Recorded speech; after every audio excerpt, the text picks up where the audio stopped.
All right, my name is Chris Suspect. I'm from Washington, D.C. in the United States of America. I am a photographer. I like street photography, and I do deep dive documentary projects. Truly Blessed is a project I started shooting in 2013. It all started by accident, and I literally mean by accident, because I was walking down the street in Georgetown, a neighborhood of DC, and ran into a accident scene where this kind of hip-looking African-American gentleman got hit by a car, and he jumped on top of the car to stop it from going away while waiting for an ambulance and the police to arrive. And for me, this was visually interesting, so I started photographing the scene. And then after the ambulance came, the gentleman that got hit by a car asked me for the photos for his lawyer, and got his email, went home that night, sent him the pictures, not expecting to hear anything back. Then about 3 months or so later, I got an email asking if I could come photograph a party that he was shooting, and that he would pay me. And I was like, sure, sounds interesting. I had no idea what I was getting myself into. So that I arrive at this party, which is in a restaurant that was rented out, and I go upstairs and I encounter a sea of people dressed in very little clothing, mostly underwear, and they're all wearing masks. And it looked kind of like a scene out of Eyes Wide Shut. And I was really a fish out of water because A, I was white, B, this was predominantly everybody there was gay, and I just never been in that kind of situation. And it was also very weird because everyone's wearing masks. So I just kind of reverted to how should I shoot this? Previously, I'd been shooting a lot of like punk rock shows. So I decided to kind of take that approach. After a couple minutes of shooting, people got used to me. They found out I was friends with the guy that was throwing it, Bilal Ali. And so, I was just there photographing like I would have photographed anything else.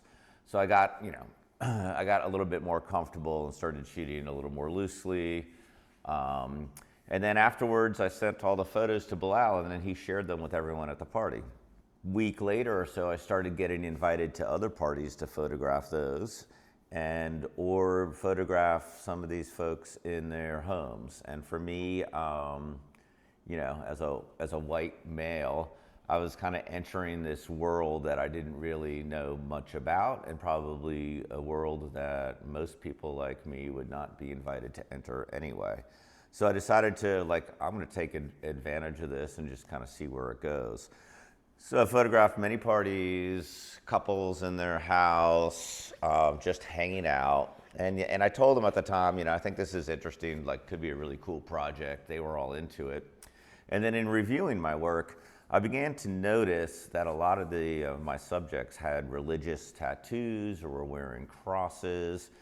And it wasn't just a lot. It was a lot, like almost everybody. And I was just really curious. And so I asked Bilal, why does everyone here have religious tattoos? Bilal said, oh, a lot of them belong to this church, the Washington, D.C. Community Church. And I was like, really? It's like, yeah, it's a church they founded so they could go and,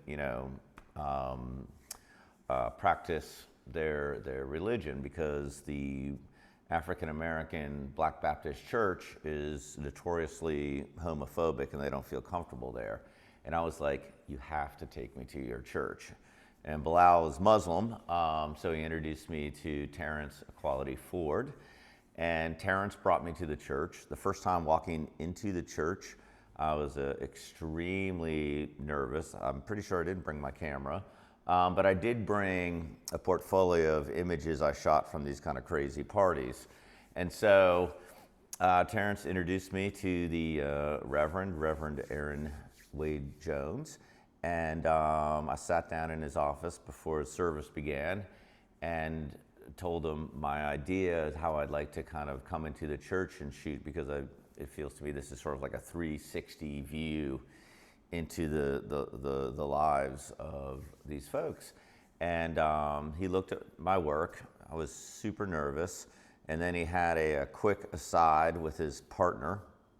And then he came back and said, you know what? I love this idea. I want to call it From Sin to Salvation. And so from that moment on, I was allowed to shoot in the church. And I was allowed to shoot freely, just go all over the place. So then I went to the church pretty much every Sunday for almost a year. And then, you know, occasionally shooting some of these parties, house parties and whatnot. And through that process, I got to learn a lot about the discrimination that a lot of Black gays face in America. And I was also learned about their resolve to create their own community. And in essence, my story, I feel, is one about empowerment for a community that's fighting against all odds. So, you know, some of the things that I've witnessed discrimination-wise, oftentimes we would go out to review the photographs at, let's say, a gay bar, a popular one, and we'd go in and I would get charged a lower price for drinks than they would. And when I asked about this, they said, oh yeah, because they don't want African Americans here. So they try to discourage us from coming in by charging us more. Another tactic they use is kind of these arbitrary dress codes, where they would come in and, let's say, if I came in a t-shirt and then my friend Terrence was coming in with a t-shirt, they may not let Terrence in because he's violating some dress code. Meanwhile, it's okay for me to walk in. Other things that happened during that time, for the most part, the parties in the church are very underground. They weren't marketed and promoted in the normal ways. It was all done by text message, and you kind of had to be vetted to be on this text message list. And the reason for that is because when something would get posted to Facebook, you'd get a lot of hate comments, you'd get threats like, we're gonna come and crash your party. And the scariest thing that happened is I was shooting a church service during Pride weekend, and after the service, there was like a backpack by the side of the church, and everyone was like, oh, well, you know, whose backpack is this? And no one claimed it. And then one of them opened it up, and there was a bunch of wires in there, and it turned out someone's placed a bomb outside the church that thankfully didn't detonate. So this is the kind of thing that just really surprised me.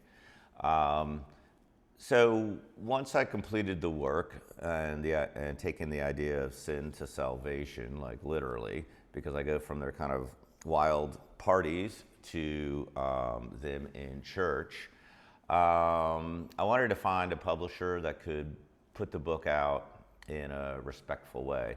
And I also wanted to find a publisher in Europe, because I didn't want one in America that's kind of burdened by, you know, all this baggage of these kinds of American race relations.